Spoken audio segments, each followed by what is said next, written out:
I don't know about the Catholic Church in Africa, but it's over here. It's much over. It's over. This institute that you're seeing over here, this massive institute that you're seeing over here, structures you're seeing over here, used to be a nunnery and a church.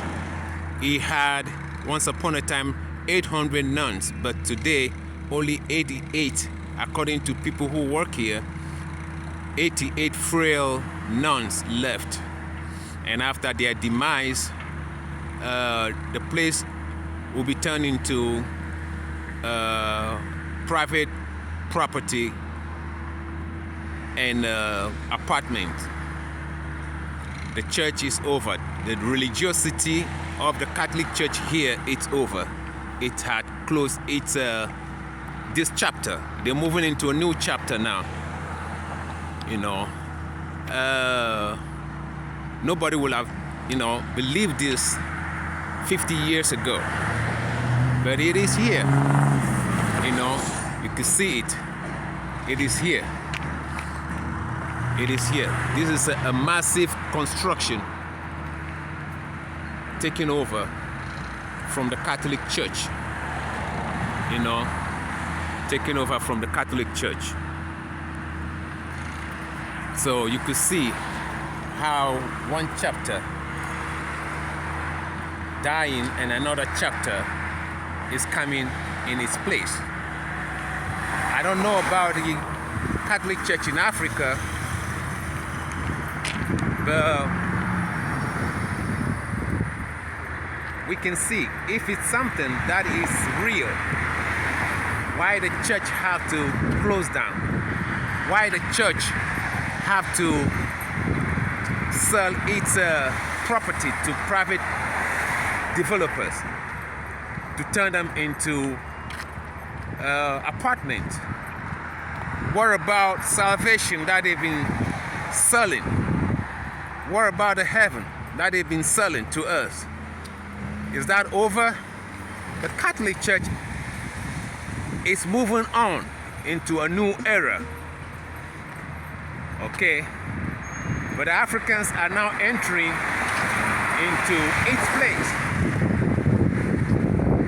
Just think about it. The people who brought us this thing, they themselves are leaving it behind. They're moving on.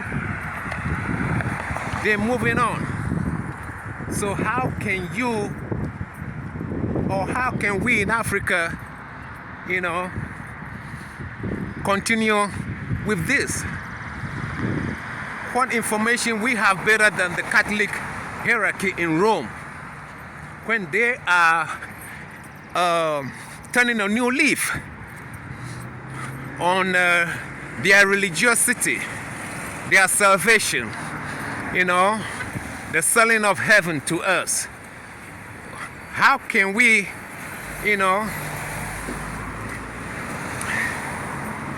how can we understand that there shouldn't be no salvation no more, no selling of salvation? How can we deal with that?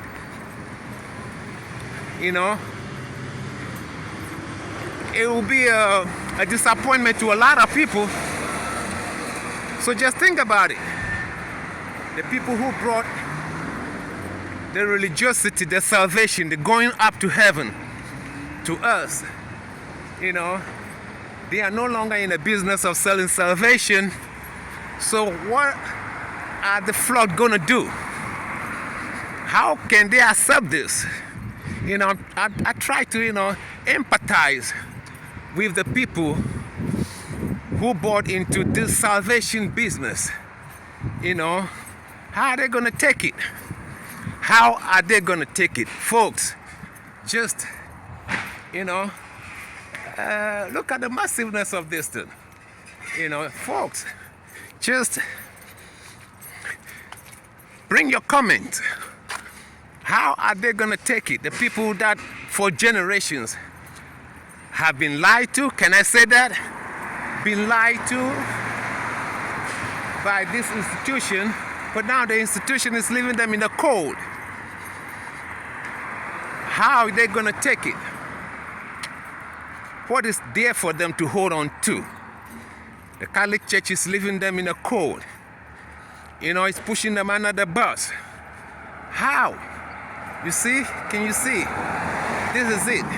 Sisters of St. Joseph, a nunnery which had over 800 nuns in its heydays. You know, just look at it.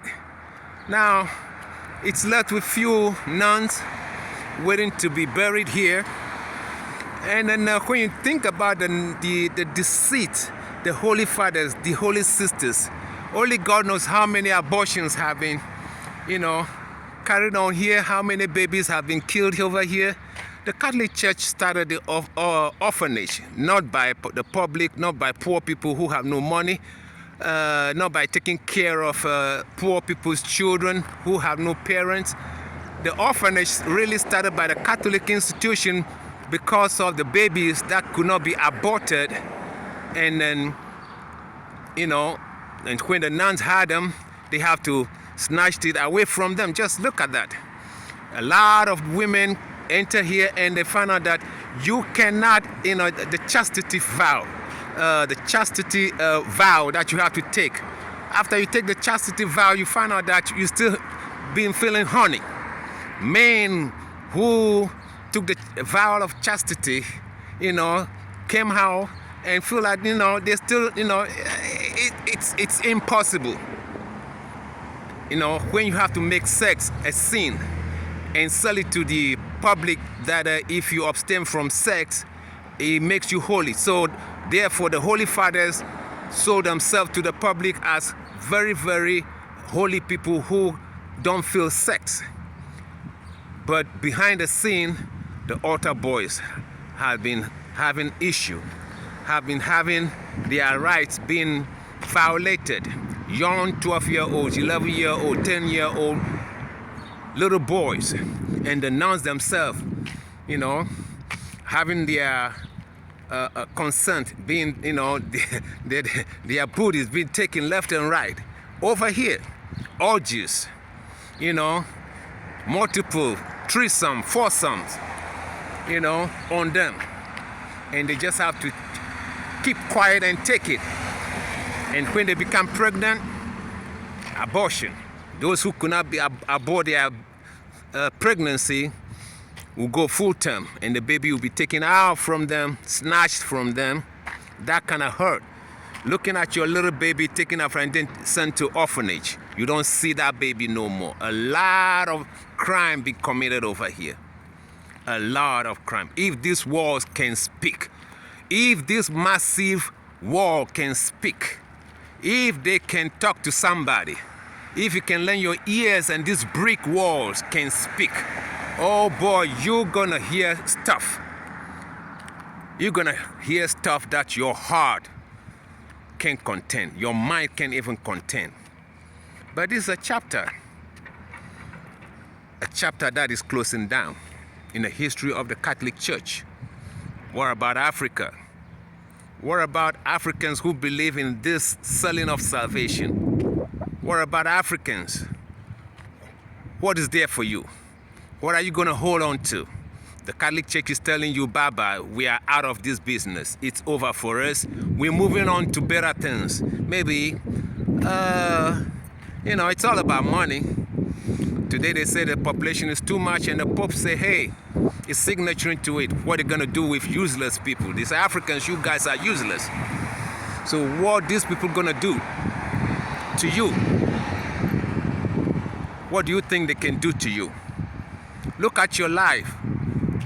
The lies, the deceit, just for their power. Now this one is over. What else would they do to you for more power? For more power. You know, leave your comments, you know, and like this video. From the Sisters of St. Joseph, I'm out.